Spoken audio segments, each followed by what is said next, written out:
resapan air merupakan suatu hal yang penting yang harus ada di setiap wilayah. Hal tersebut tidak hanya akan berhubungan dengan peristiwa banjir, namun juga akan berhubungan dengan keberadaan cadangan air di bumi.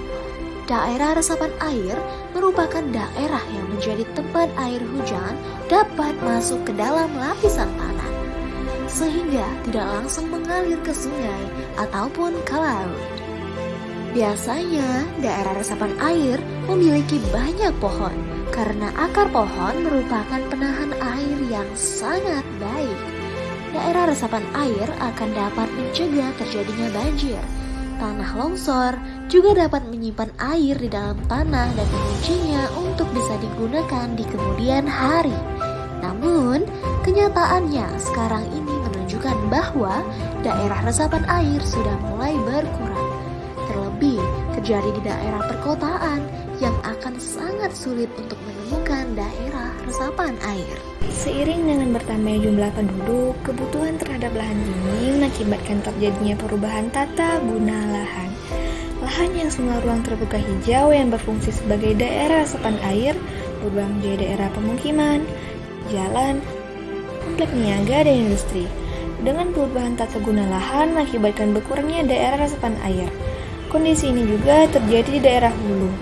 Karena berkurangnya daerah resapan air yang jatuh di permukaan akan cepat mengalir ke daerah hilir menjadi aliran permukaan. Umumnya, seperti yang kita ketahui, penyebab berkurangnya resapan air tidak jauh dari dampak buruk dari kehidupan sehari-hari, seperti 1. Pembangunan infrastruktur publik, 2. Pembangunan permukiman penduduk, 3. Banyaknya sampah, 4.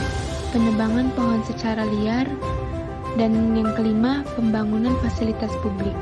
Adapun dampak dari berkurangnya resapan air yang berkurang secara terus-menerus seperti 1. Terjadinya tanah longsor dan banjir, 2. Bila musim kemarau datang, maka akan datang bencana kekeringan, 3. Proses infiltrasi tidak berjalan lancar, dan yang terakhir 4. Air tanah menjadi berkurang. Dari permasalahan yang dapat merugikan makhluk hidup ini, kita sebagai warga negara harus dapat memulihkan keadaan alam yang makmur.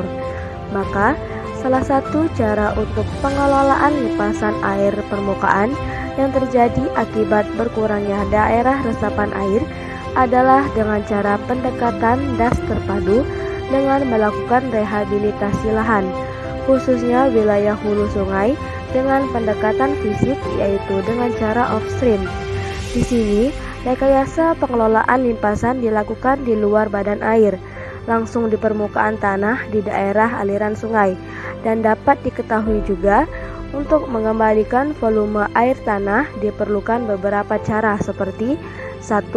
Menanam pohon-pohon kembali atau reboisasi di daerah kosong, 2. Menanam kembali pohon baru yang telah ditebang, 3. Pembangunan yang tersusun dan terencana terutama mengenai dampak lingkungan yang akan ditimbulkan. 4. Melakukan AMDAL sebelum membangun fasilitas publik, pabrik, dan lain sebagainya. 5. Disediakan tempat khusus pembuangan sampah atau TPS dan teknologi pengolahan sampah.